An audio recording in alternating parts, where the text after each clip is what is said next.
100% pure rock. 107.7 The Bone. And we started it off with Black Sabbath, the guys who started everything off. That is Lord of This World. I'm Nikki Blakk, and in the studio with me tonight, I've got Phil Demmel from Machine Head. Lord of This World! You've heard a Sabbath song or two in your time, haven't you? Yes, I was born with Black Sabbath, for sure. One of the things that I got all jazzed about is that Machine Head just turned 20. Yes. Yeah. And you are coming up on how many years now in the band? Oh, coming up on 10 as a full-fledged member. I've been playing with the guys for over 11 now. But coming up on 10.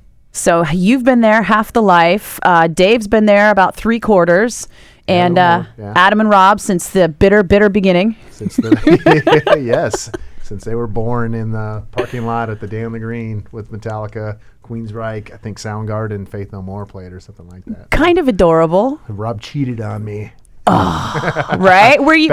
Back in those days, we were jamming together, and he formed this band while he was playing with us. Really? Yeah, that's okay though. Was this the post-violence project, or was this violence still going on? During that band, yeah, and but we were pretty stagnant. Are we not allowed to say the V word? I tend not to. I'm in Machine Head now, and of course I you are. Saying my previous band, so it doesn't become all Vio-centric and stuff like that. Oh, but this is a retrospective over the last 20 years. Sure, and absolutely. Now. So, anyways, get back to Rob cheating on me. No, that band had done what it was going to do, and Rob was always looking to do something fresh, and he had people that he wanted to do it with. So I was at that first show 20 years ago. It was kind of like you guys had to break up so you could get back together. It's that whole, if you love something, set it free. So it did. We took the courses that we needed to do to do what we did, and it all worked out for the best, I think. Well, and I think that when you came back into the band, it was a huge shot in the arm. I think that Machine Head was at a point where everybody was kind of wondering if they were going to keep going until you came back and really just kind of sparked a lot. I think that, the band was definitely at a low point, and I brought in this new energy and naivety. I had no idea what was going on business-wise. I thought I was just, come on, we're going to tour, and I'm going to be on a bus, and holy crap, I'm 18 again, and I think it helped to an extent. I think that they had made a cognizant effort to, hey, we're going to write songs for us again. I think that was already in place, but I think that I instilled that freshness and that kind of, freshman getting into college kind of attitude, and I think it was a shot in the arm. They needed me just as much as I needed that at the point, so. You kind of reminded them that while it was a job, it was still kind of like the coolest job ever. Wow, I don't think that you have to tell anybody in this business really that it is the coolest job ever, other than, it's funny the correlation with the pro athletes that we meet and stuff like that. They think that we have the coolest job, and I think that they have the coolest job, so it's a cool little mixture up there. And I don't have to tell, those guys didn't need to be reminded what a cool job it was. Now, how is it that you're an Oakland Raiders fan, but you're also a bleep? I don't even know if I could say the word.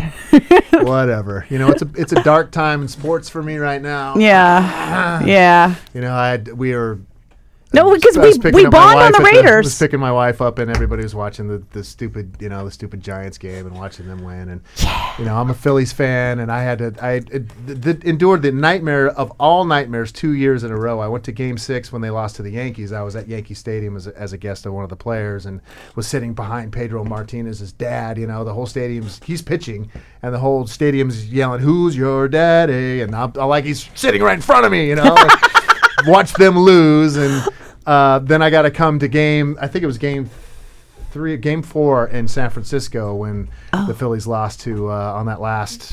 Who was that? Who cares? Yeah. We lost. I caught a foul ball screaming straight for my wife's head. I put my hand up real quick, and it that's so heroic, though. It was so swollen and red. It was a lot of pain. I don't even know how those guys do that. So, watching my team lose to the Giants is pretty much the worst thing that could ever happen, aside from the Raiders losing to the 49ers in the Super Bowl.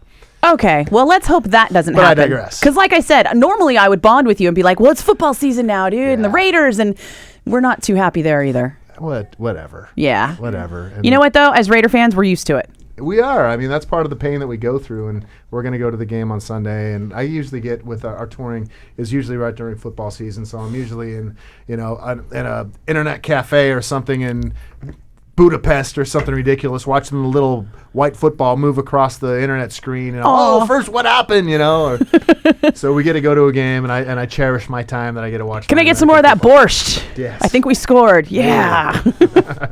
Well, Adam is on the way in, and we have another set of Bay Area guys on the way. It's Metallica, who are also Raider fans as well. Yeah. 1077 The Bone. That is a Machine Head in the Metal Zone doing Battery, of course, the Metallica song. I'm Nikki Blakk, and in the studio with me tonight, I have Adam Duce and Phil Demmel of Machine Head. Hey, you guys spent a little time with Metallica lately, right? Not so much. Couple years. 3 years ago, yeah. 3 years Spent a ago, lot we of had time. Great time with those guys for about 6 months. Well, 6 months collectively over 2 years. It was kind of a straight shot. We did. Yeah? We did some stuff in the United States for a little bit, and then we went over to Europe. We were going back and forth with them for about 6 months. I don't know why it just seemed longer to me. It just seemed like every couple of weeks it was like, oh yeah, they're back out with Metallica. Oh yeah, they're back out with It's Metallica. because we did 2 weeks on and 2 weeks off Okay. when we were overseas, and we did a week on, a week off when we were over here. And we had done 4 festivals with them in 2008, and then we did a couple like a year later too. So it's been, hey, we need Machine Head out with us, so we're always there. Any good Metallica tour stories?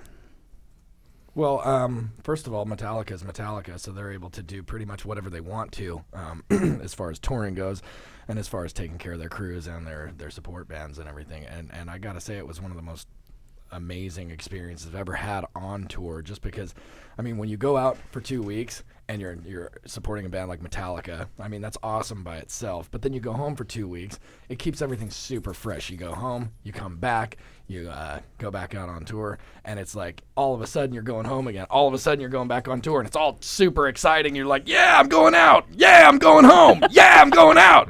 It's just awesome. And I'm sure from a fan standpoint, they get the best show because you guys are not ever getting too exhausted or, mundane or whatever. We don't ever get mundane on stage. That's the 90 minutes that we live for. But you do get exhausted. We get exhausted. Of course we do. We sweat all over the place, and but that's just part of it. But that's part of the show, though. I mean, because we're out there with the people who are getting exhausted as well. So it's a symbiotic kind of experience for both of us. Metallica's story that I enjoy the most is when James came into our rehearsal little jam room before we're going on, and hey, you guys know any Metallica? We're all, yeah, what do you want to play? And he got behind Dave's practice kit and starts playing drums, like killer to all the tunes, and he's all, hey, let's play one of your tunes, let's play Aesthetics of Hate. And we're all, Aesthetics of Hate on the drums. And he played it amazing. He's playing all the I was surprised that he just knew the song front to back, but on the drums he did it, and he kind of half-heartedly said at the end, hey, maybe I'll get up and jam it with you guys on guitar one night. And I'm like locked into that. It's like, you say something like that, don't you? That's how I got my signature guitar deal with Jackson. They said it in passing. I'm all, you said it, I am going to stalk you until it happens, And James came through and came up and played it 2 nights with us, and it was one of the weirdest feelings, right? Oh, dude, it was so awesome. Yeah, but it was a total weird feeling because, there's this guy there that's been largely inspirational to all of us and why we do what we do anyway. And all of a sudden, he's on stage with us. It's like, oh my God, this isn't even real. Challenging you to downpick a part of the song. Yeah. He's all, what are you doing? He's looking at me like... shaking his head, Adams. Wow. Down picking the whole thing. And coaching on top of all that. Rocking Out was, he did it 2 nights. And the first night, you're playing in the round. So you have to, if everybody's on one side, and of course, Rob and Adam are right around James the whole time. It's like, man, I can't go over there too. The whole side of the arena is not going to get rocked to. Right. So the next night, I made sure I got over there, got some picks, and rocked out with them for a minute. But it's hard not to be drawn to this icon, and pretty much the reason why all of us are doing this today. Well, and speaking of that live show and that live experience, that's pretty much the next Machine Head album, right? You guys are putting up. Yeah. Oh yeah, speaking of that, Live we've records. got a live Speaking of that- experience coming out. Don't look all surprised. I know I'm not telling you this for the first time. Man, I was high. Yeah. Yeah, we got a live record coming out. We had recorded some shows overseas on the last headlining tour we did over there. Huge, playing arenas, and the biggest excursion that we've ever done over there. And we recorded some tunes. Are very excited to put it out. I mean, it's called Machine. I'm going to curse here, so get ready to believe. Oh, don't curse. Okay, it's Machine Effing. Head Okay. Live. Okay, we And, can do that. It's the best moments of this band have always been the live shows, and capturing that and capturing the crazy sing-alongs that we had through the UK and some other shows over in Europe for this. It's just an awesome live album. It really captures the raw energy. When is it going to come out? November, whatever the second Tuesday is. It's like the 13th. I think it's November 13th. Okay. So, yeah. November 13th. It is November 13th. Yeah. You're like a savant. Yeah. I know what's going on. Roadrunner putting out records in the fourth quarter. What is up? What is up with Roadrunner? Because you guys are you still in flux? Like completed with your contract and like deciding what to do, or have you guys made a decision? We're shopping right now, Okay. so we don't really know exactly where we're going to end up, but we're looking at a lot of different things at the moment. So technically, the live album completes your deal with Roadrunner, your current deal. Without going into too much detail, it's coming out on Roadrunner Records November 13th. All Machine right. Effin' Head Live. And when you guys made the album or put the album together, I guess, from the shows, did you know that those shows were going to be the live album, like in terms of set list choosing? No. No, No? we didn't. We knew we were going to Not at all. record them. We know we had the Pro Tools rig set up there, but there was no intent to do a live record at that point. Did you guys play the same set every night on the European tour, or did you make changes? There was a couple songs being changed here and there. So there's, I think what you're hearing with the record isn't the full a set from front to back. It's taken from a couple of shows. So a couple of the songs didn't get played at a couple of different shows. They were kind of interchanged. Is there any moment at any of those shows or any particular song that you're really excited is going to be on this album?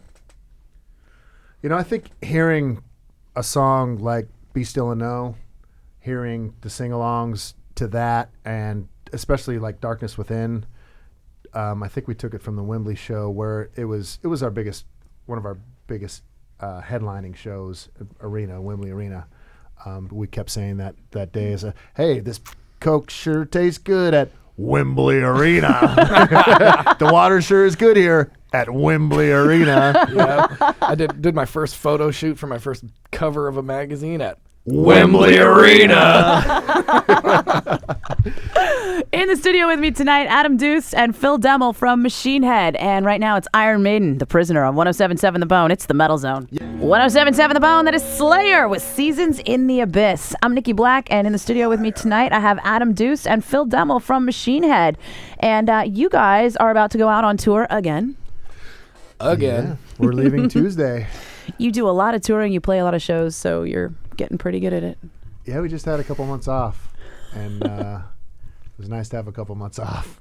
I love a couple months off. The Dethklok tour we're starting in about maybe a couple weeks, because we go out and do we play Louisville next Wednesday, and then we're doing a couple of radio shows with Zombie and Manson in Florida, and then I think a week from Wednesday we start doing the Dethklok, Machine Head, All That Remains, and Black Dahlia Murder. Yes. I don't know if that has an official Metalocalypse type of name. name, or Yeah, because it's almost like you can't have a metal tour with more than two bands without it having some sort of name, right? sure, the conglomeration of All That Is Evil tour. Ooh, something scary, something darkly, something Something dark side. The Halloween roast. November 26th at the Fox Theater in Oakland, a venue I believe you guys have never played, right? No, we haven't. And that is going to be awesome. It's a little bit smaller than the venues that we played around here as of late, but it's a venue that's got all kinds of personality, so I'm pretty stoked that we're going to be playing it.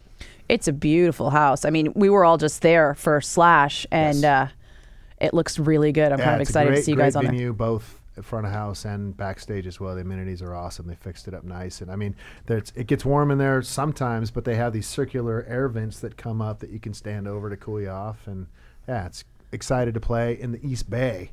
You know, it's I can't remember the last time we played in East Bay. You guys have always played like Shoreline or San Francisco pretty much for the last few years, right? For sure. Yep. Yeah. Well, do you remember the last East Bay venue you played? I hear your dog over there. Yeah. My dog snores.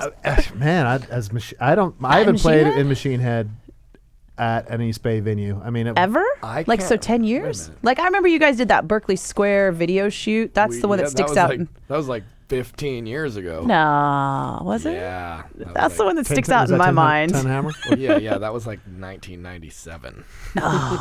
There you go. Okay. So there you go. I think you just answered your question. 1997 at the Berkeley Square. Yeah. Might have been the last Machine Head East Bay show. There you go. Yeah. Well, because 10 Ton Hammer was what, at the Pound and at the, not Morty's, but what did they call it? Cocodrie. The Cocodrie. Yeah. Yeah. So there wasn't a TTH. And we did the Imperium show, which was an unannounced, it was like the first Machine Head show. And we called ourselves Imperium. That was at the Pound as well. So other than that, it's been the Warfield, Fillmore, or the Shark Tank. Nice. Wow. I'm actually clipped. I don't know what to say. Dethklok, you guys have not toured with before, right? Or have you toured with them in Europe? No, we haven't had the opportunity to tour with them yet, and I'm pretty excited to see how badly we can piss off the government and see if they can hate us just as much so that we can be as big as them. We actually did one show with them. They headlined the Mayhem first show in 2011. They headlined the show. I don't think that Megadeth showed up, so they put them in to headline. I had yet to see them. So I'm kind of excited. I think there's going to be crazy musicianship on this tour with, with those dudes, and the Dahlia guys are awesome, and Ollie from All That Remains is that who? All That Remains, yeah. Yeah, all those guys. Shadow's Fall That Remains, or whatever. Whenever I get the three word names, they confuse me too. Yeah, I'll be like, they're actually harder than like the six. Between the buried and your brother who went down to the corpse something or other. For me, it's like the all shall perish remains something that. So with Dethklok, any thought to becoming cartoons? Yo, I am a cartoon. Look, I'm not we got saying the voice guy right here. I'm not saying it comes naturally to you guys. I might hear you calling a cartoon. That's one of my favorite YouTubes. Is Adam Duce does an Aussie accent. I can do the rest of the interview in the Aussie accent if you like, mate. No. No. Sounds like a challenge. New game. That's tour speak for me and Adam. Whenever we get bored, I think we found ourselves throwing fruit or something like that. And as soon as you do it the first time, we look at each other and always go, new game. You'll notice I've limited the projectiles around you today. That was a very good job you did there. Yeah. I've seen you guys once or twice. Anything and be right on the mic here. It was planned. So Dethklok, Machine Head, All That Remains, the Black Dahlia Murder at the Fox Theater in Oakland, November 26th. Is that Thanksgiving weekend? Yeah, it's the weekend. Yeah, the Monday. So it's a sneaky way to get you guys home for the holiday, kind of, huh? Oh, I'm flying home from Salt Lake to be home for Thanksgiving anyway, so. Awesome. Yes, there'll be lots of flights that weekend. And nary a show to be missed, Joe. Don't worry about it. And in the city of... Suck it. There's stuff you can't see on the radio that happens here. I'm sorry. It's Adam Duce and Phil Demmel from Machine Head in the studio with me tonight. It's 107.7 The Bone. We've got Requested Queensryche coming up next. Phil, would you like to tell people which song you picked? Take Hold? Oh, yeah. Take Hold of the Flame, Queensryche, one of my favorite records from back in the day. And band drama, a lot going on with that band right now, spitting and fighting, and they're just, the house divided, just can't stand. Oh, my God, Jeff Tate, what are you going to do? You know what you should do? Get Chris DeGarmo back in the band, write stuff like this again. Amen. 107.7 The Bone, that would be Pantera with 5 Minutes Alone. I'm Nikki Blakk, and not alone in the studio tonight. I have Adam Duce and Phil Demmel from Machine Head. And I know you guys have spent more than your fair share of time with the Pantera guys. Find me a Stallone. I got you a Frank and a Barfly. These are the things that happen when bands are touring together for too long. Actually, You develop like a Beavis and Butthead style of communication that other Absolutely. people Well, get really confused For a by. while there, Adam was my soulmate, so we finished each other's sentences. But then I found my real soulmate. She's over there. She's in the corner hanging out. We're Takes care of together, but stuff not that together. Adam didn't take care of. So. Yeah, I actually- congratulations on your new marriage. Thank you very much. Yep. Went to Vegas. We were selfish and offended everybody by not inviting anybody. So we did it ourselves, and took the guy on the street took the picture. Really? They wouldn't let anybody because unless you pay, if you want the blah blah blah package, then you pay $200 to have them take a couple pictures for you, and we just And you're all, didn't man, want- I got a we didn't want phone. that. Dude, that's awesome. Got the guy off the street to come and take a picture with us with the thing. So there you go. Awesome. But Pantera, I didn't tour with them in the band. Adam and them did a Ozfest, and Yeah, we had all kinds of fun touring with those guys on the Ozfest. Daryl was doing this thing where he was basically playing the house every night in his bus. He was the house, and everybody would come through and gamble. Oh my God. And so Because he could afford it. Well, because hey, being the house is a lucrative business. there's a reason why there's all those lights in Vegas. Yeah. How do they keep this place in business? No, but he was nightly taking everybody's loot out of their pockets, and I went through there one night, and I won pretty good for a minute. I was up to about $600, but then I was tired. I wasn't drinking for most of that tour, and I got tired, and I was just like, you know what, man, this is just beat. I'm out of here. And he's like, oh, dude, you're not even gonna give me a chance to win my money back? I was like, bro, I've been here for hours. I'm tired, and I'm going to bed. I earned this money. So yeah, I walked out with like $600, and I never got to play again. The house kicked me to the curb. Really? Wow. Yep. Oh nope, you don't get to walk out with $600 and then just make your way back into the casino later. But you know what? He took. You got 86 from Pinkbeard Casinos. I got 86 from Pinkbeard Casino. Yeah, exactly. The rolling Van Hool Pinkbeard Casino. But he made it back on our guitar player Logan. He was Logan, he was just an all-around addictive personality, and I think the next night he spent all night over there drinking and rolling dice, and he came back the next day just devastated, and he he walks back into the bus just dragging his feet, and he's like, okay, dude, what's wrong with you, man? What's wrong? Daryl took me for $2,000 last night. Oh my God. Wow. I was like, dude, you need to dump those dice out of your pocket and just forget about it. Yeah. Did he have to pay him in guitars? You know what? He paid him, and then he continued to gamble for the next couple of tours, and he wasn't much longer for the band after that. He kept on gambling, and then May or may not have been a coincidence. On the next episode. Went out with those guys again, and then we met Snot, and that was the beginning of the end. Next week on As the Head Turns. Wow. That actually fits. Little bit. Speaking of, there's a book out about you guys, not from you guys, but it is about, right? Yeah, it is an unofficial biography. What is it called? Inside the Machine. It's by Joel McIver. He's wrote a lot of good things. I haven't actually read this book yet, but he has a really cool writing style. I read a book that he wrote about Cliff Burton, and it was awesome. I felt like at the end of that book, I really got to know Cliff a little bit, and so yeah, I'm excited to read this book. I've read it. Good. I was. What are your thoughts? It seems to be. I kind of want to formulate them first before I speak them out over the airwaves. But That's okay. Initial thoughts are the beginning of the band, from the very beginning of Rob. Getting together with the Forbidden guys and stuff in there from Cicero and some Scenester guys, and Harold O has a lot of funny stuff that he says in there too.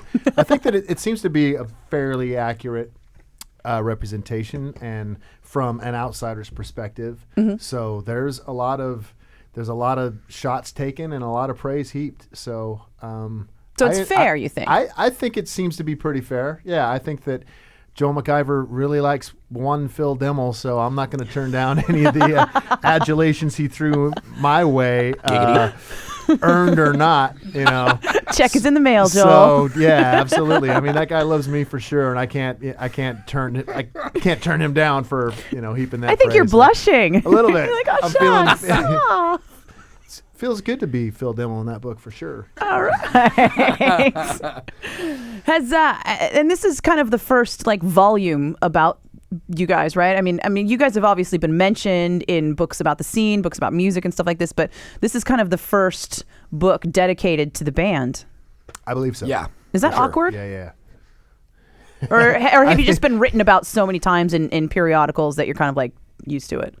We live most of our life is pretty much exposed, and we're susceptible to people writing. You know, Lord knows I've had my hair pulling out over some Twitter moments, but it's something that we're desensitized to and that we accept. And most of the book is taken from interviews that we've already done, or stuff off our website, or stuff off of the DVDs that we've done as well. So I think that it's not something that has been. There's only little things here or there that come from. Like I said, from Craig Cicero that only he knows about. So, I mean, if he checks his facts or whatever, then that's what it is. It's an entertaining read. I think if you're from the Bay Area and you were around during those early times, you'd get a kick out of a lot of stuff that is said. And, you know, also, I mean, when we do interviews, we're coming straight from the heart anyway. We don't hide anything. You know, if it's the truth, it's just coming right out of your mouth anyway. So, you know, Joel has interviewed us a lot individually. He's interviewed each one of us, and so he's got hours and hours of stuff to just pull from. Excellent. So the book is called Inside the Machine. Yeah, I think so. Let's talk Unauthorized about our live biography. record. The stuff. Yeah, that well, we're that's where I was. getting That's paid where I for. was going next. The live record is titled "Machine Effin' Head." By effing, you don't mean effing. I don't mean But yeah. effing, but you know it's live radio. Right. We took that title based And while I have on- the machine, I don't want to tempt the machine. This machine. We took the title based on that's what the crowds chant for us in between the songs, and it's basically from the live. We want it to be representative of that, and we don't give an F anyway. So And thank you. yeah, absolutely. Did you see me for a second just go? Ah. I've got a 6-year-old. How many songs on the live album? I think there's 16. Does it follow a traditional set list feel where it's kind of molded into like an encore period where people like chant, you guys come back out? Absolutely, yeah. It's taken pretty much in the sequence that we did the songs. There's a couple in the middle that we took from another show, but it still fit into whatever that spot is. It's got the complete flow.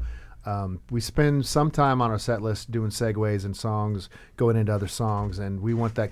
We need a feel. We want the show to have this flow to it because, as you know, not only for Rob's vocals because he needs a break here and there and stuff like that, and times where he speaks, but we also want the crowd to be into. We want to go from have that dynamic together. So it's a roller coaster ride, man. A Machine Head song is a roller coaster ride, and it's a journey. So we want to have that translate over that 90 to how many minutes, 120 minutes that we play sometimes, and have somebody walking away from that like you just stepped off the, not the Matterhorn, but something way cooler these days, that you got off that ride and go, holy f***, that was awesome. Oh, Sorry. okay.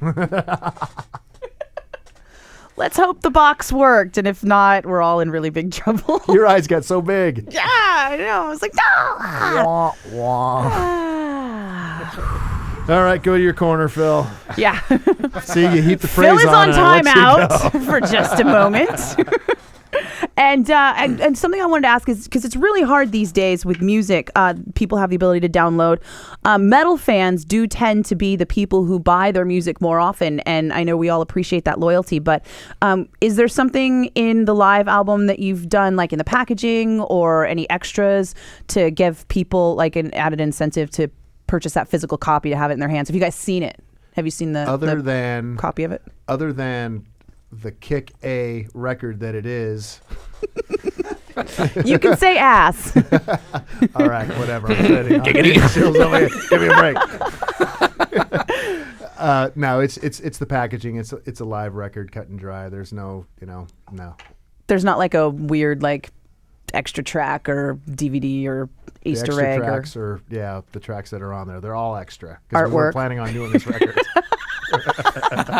There's 16 Wow. extra tracks. in the studio with me tonight with a new live album coming out November 13th. Yes, correct. Is Adam Duce and Phil Demmel from Machine Head. Don't forget, they are also going to be performing with Dethklok, All That Remains, Black Dahlia Murder at the Fox Theater in Oakland on November 26th. Those tickets are on sale now at apeconcerts.com. That's apeconcerts.com. It's going to be their first East Bay show in quite probably a decade. At It'll this be point, my it seems first like. East Bay show with Ever. the band, so that's even all the more reason to come out. It's monumental. Yeah. Absolutely. And in the studio with me tonight on 107.7 The Bone, it's the Metal Zone. Phil Demmel and Adam Duce from Machine Head. And the show is going to be here in Oakland, I should say. I was about to say San Francisco. I'm so used to it. At the Fox Theater in Oakland, it's going to be Dethklok, Machine Head, All That Remains, and the Black Dahlia Murder. And tickets are on sale now at apeconcerts.com, November 26th, Thanksgiving weekend. Yeah. Yay. Sorry for cursing. I know, it's okay. For those of you who missed it, Phil said the F word on the radio. Yeah, I did. First time, never happened before. And it'll never happen again. I feel special now. Excellent. That Thanks was- for having that us was up awesome. here. Yeah, on thanks your for rock coming and down. metal show and playing some Queensryche for me. Always. Adam, you didn't even make a request. Did you want to hear something? I could throw it on later. You can listen to it I on the want way to home. hear Phil Demmel say the F word. Did it already! Damn it! So you guys are about to go out on tour with Dethklok, and you have a new live album coming out. It's Machine Effin' Head. Is that the whole title, or is there like a subtitle? Machine Effin' Head Live. Live. It's got an awesome picture on the cover of. We did an awesome festival run over the summer, headlined a bunch of festivals, and actually played. How many people in Poland did we play in front of? 400,000. 700,000 people. 1.2 million Keeps getting people. higher. But we co-headlined The some. entire population of India. Did it. Been there, done We that. saw a million faces, and we rocked, You rocked them all. Absolutely. But we had we brought some production on some of those shows. So that's obviously not the first time I've said that. Yeah. But we brought a lot of pyro. Well, and he did used to be your soulmate and finish all your sentences. So we brought a lot of pyro. Blew up a lot of stuff. We did. Yeah. And Almost burned ourselves down. We did. We did Really? that too. Rob got really close to some. They overshot Somebody singed the eyebrows? pyro, and Yeah, it got really hot. And he was right up on one of them. And I mean, me and Adam, as soon as the first blast went up, we kind of backed off a little bit. And Because that's We were, He we had to were be up there far away singing. from it as we could, and I thought I was going to catch on fire, and I was just like, Jesus Christ, he's right up there at the mic. he braved it. Yeah. Yeah? He Did it was throw up his there. guitar out of tune? Was it that hot? No, it singed his eyebrows though. Wow. And he was burnt. Oh He was my burnt on gosh. his The flame face. jets were just oversized for the size. Because it ends up giving you like a sunburn effect, right? Yep, for sure. So, Eek. anyways, Well, we all there's know the that cover. you There's bleed a lot for of the fire music. on the cover, and it looks awesome. And yeah, go buy the record November 13th. November 13th. I'm sure there's a Effin' Head pre-order right now, Live. right? At like machinehead1.com. Could be. You should go there and Probably. check that out anyways to see what else is going on. For all things Machine Head, it's machinehead and the number 1.com. Even though you Correct. guys settled that lawsuit years ago, right? That was not well. Yeah, it was kind of settled. It was kind of a bittersweet thing. The guy didn't want to settle. We came up with an idea. Look, we're different enough from you that we can just peacefully coexist. We don't care that you're using the name. You shouldn't care that we are. He's like, no. I'm gonna drag you guys through court. I'm gonna cost you guys hella money. And, Can you say hella? You can say hella. You can say hella all day. But you have to be from Northern California to get away with it. No, so yeah, he's like, we're gonna drag you through court. We're gonna depose every one of you, and we're gonna make this thing a big, long, drawn-out thing. It costs you like $500,000. And at the end of the day, the judge is gonna make a decision that's gonna be exactly what we said in the first place. You guys are too different. You're gonna peacefully coexist. Thanks. Bam! Thanks for taking 10 years and spending $500,000 to find out what we already knew. Nice. Awesome. Anyway. All right. So machinehead1.com, go to check it out just to see the crazy legal battle. Check out the merch. Check out the merch and find out what's going on with the guys. Yeah, you guys are pretty easy to follow on the Facebooks and the Twitter, some of you. Yeah, I don't have a Twitter, but there is a fan Facebook Phil Demmel thing out there too. You can follow me at I am Adam Duce on Twitter. Bam. And you can go buy a Phil Demmel Jackson Signature Series King V while you're at it. Really? And they are badass. Come on, get it all out. We're almost done. What else are we pimping? Come What else on. do we do? We play EMG pickups. You should check them out. Dunlop strings. Who else is and thanked on the effects album? and everything else. What else do we use? Rob plays Epiphone guitars. He's got a Signature Series guitar out as well. We love Slurpees from 7-Eleven. And Body by Vi milkshakes. It's Machine Head, and they will also be performing with these guys, the Black Dahlia Murder with Dethklok and All That Remains on November 26th at the Fox Theater in Oakland. Dave. 100% pure rock. 1077 The Bone.